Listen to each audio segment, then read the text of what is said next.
Singapore தலைமைத்துவத்தை அதிகாரப்பூர்வமாக ஒப்படைப்பதற்கான தேதி நிர்ணயிக்கப்பட்டதை தொடர்ந்து பிரதமர் லீ சியன் லூங்கிடமிருந்து மே 15ஆம் தேதி லாரன்ஸ் வாங் பிரதமர் பதவியை ஏற்கவிருக்கிறார்.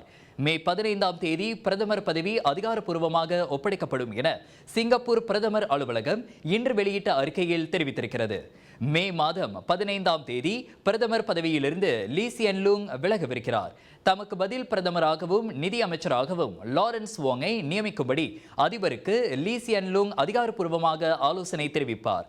தற்போது துணை பிரதமராகவும் நிதி அமைச்சராகவும் இருக்கும் லாரன்ஸ் வாங் பிரதமராகுவதற்கு PAP எனப்படும் மக்கள் செயல் கட்சியின் அனைத்து நாடாளுமன்ற உறுப்பினர்களின் ஆதரவை பெற்றுள்ளார்.